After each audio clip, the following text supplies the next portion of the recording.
Hello, my name is Michael Kim, and I'm a student of HA 367, Art and Culture of Japan. I've selected the Scholar track for my scaffolded project, where I'm expected to present my research about a piece of Japanese art, and I have chosen the Jigoku Zoshi, or Buddhist Hell Scrolls. Now, if you're interested in looking at the Jigoku Zoshi in person, please visit the Tokyo National Museum. Description of the object. The right-hand side of the hell of boiling excrement shows calligraphy. Then the left-hand side illustrates a large group of humans behind a monstrous red figure. The red figure holds a pole of swords and wears a white cloth around the groin.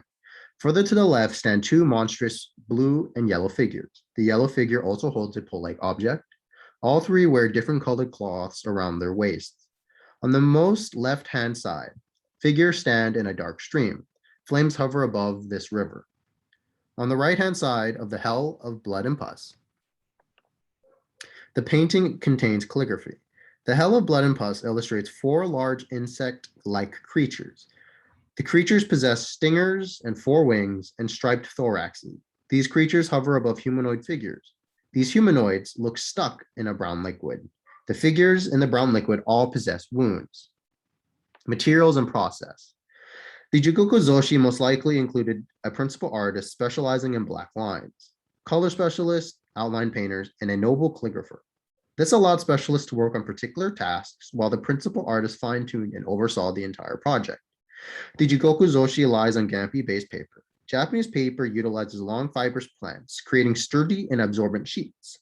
The advantage of using Gampi-based paper allows the artist to create a depth within the pieces as the paper absorbs the pigments more fully.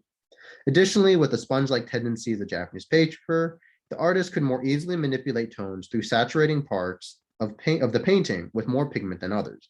For example, should an artist desire a deep hue of red in the painting, they can apply more pigment onto the surface of the paper in desired areas. The subject and theme. The hell of boiling excrement shows three horse-like demons, one red, one yellow, and one blue, and two groups of humans. The red and yellow demon each hold a pole, while the blue demon holds no visible object. One group of humans on the left find themselves pushed into the river of boiling excrement, denoted by the dark color of the water, accompanied by flames. The other human group stands next to the gates of hell.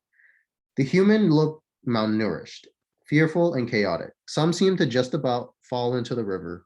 Others watch horrified from the gate, while some individuals already find themselves boiling in the hell of excrement. The hell of blood and pus, or pus and blood, possesses four large mosquito hornet hybrid insects and seven humans in a body of water. Accompanying the image, a text of Japanese calligraphy describes the scene. One insect flies while the others attack the humans below. The humans have bloodied faces accompanied by boils disfiguring their face. Two of the figures try to reach the insects above their head, while one human seems to sink into the water from the onslaught. On the bottom of the right-hand corner, one of the humans drowns while his or her hand peeks above the water. The historical context. The Jigoku Zoshi and its peak of popularity occurred in the Heian period. This stems from the Heian period's attempt to restore more traditionally faithful Buddhists within Japan. Additionally, the Heian period saw the rise of multiple Japanese sects, including the Shingon and Pure Land Buddhism groups, to name a couple. Jigoku Zoshi educated Buddhists with a vivid depiction of hell and tortures of what awaited unfaithful and immoral Buddhists. The scrolls evoked a personal and contemplative experience. The viewer would look at the scroll and then apply it to his or her life. Ultimately, the Jigoku Zoshi illustrated Buddhism's attempt to reel Buddhists to a more moral and virtuous path. These scrolls also educated viewers as to the actions or characteristics they should avoid in life. For example, should the scroll find itself presented in a temple, onlooking Buddhists would walk by and for a moment reflect on their actions. For example, the greedy may see the hell of hungry ghosts warning them of the continuous hunger they shall suffer should they fail to mend their ways. These ghosts' throats are bound and prevented from even savoring the smallest drops of water. The reasoning behind posting these scrolls in temples stems from the intended audience. Ideally, every Buddhist would go on pilgrimages or visit their local temples as part of a routine, be it weekly, monthly, or annually. These scrolls pose a fundamental question to onlooking Buddhists whether or not they remain faithful to the fundamental Buddhist teachings.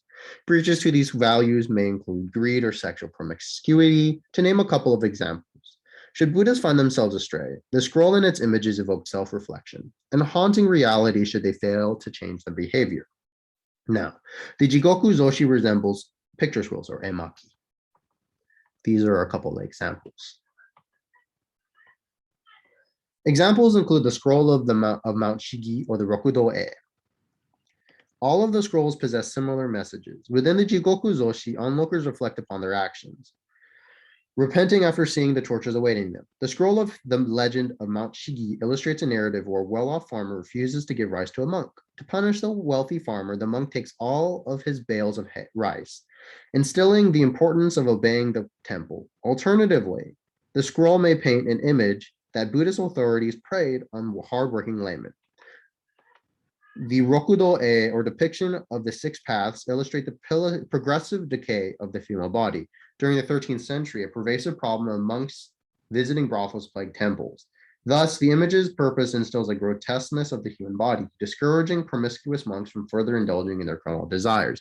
As seen from the image, we have the recently deceased woman, her beginning to rot and bloat, her body completely bloated with boils and what looks to be gas building up in the body.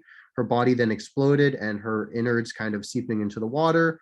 And then finally, her body has decayed enough to the point where dogs and it looks like birds are preying upon her body. So if this image doesn't tell monks that their carnal desires are really, really not allowed within the Buddhist faith, I don't really know what would. Now, finally, the Jigoku Zoshi, while seemingly terrifying, acted as a Buddhist tool for reflection and guidance. Many individuals find the claim that a few hell scrolls alter the behavior of Buddhist practitioners dubious. However, one has to keep in mind that for the period, these scrolls presented a vivid reflection of what awaited Buddhist practitioners should they be astray on their path. The spectator would look inside of themselves and then identify characteristics they possess, preventing them from a proper rebirth. Should someone find evidence of themselves acting against the core Buddhist fundamentals, they would associate that memory with the hell designated for them. Additionally, while individuals may suspect art as a tool of education, the Jigoku Zoshi perfectly fulfills this role. As previously mentioned, the Jigoku Zoshi inspires introspection from the viewer. The scroll acted as a moral compass and guided Buddhists toward a more faithful and moral path. Through depicting the tortures eminent for the unfaithful, viewers will receive a quick and harsh lesson of Heian-era Japanese reality. Buddhism dictates your course of life.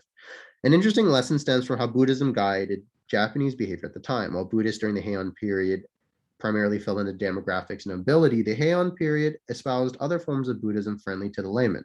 Thus, these scrolls possessed a pervasive hand over the society of the time. Hardly would one go to a temple and fail to recognize their sins.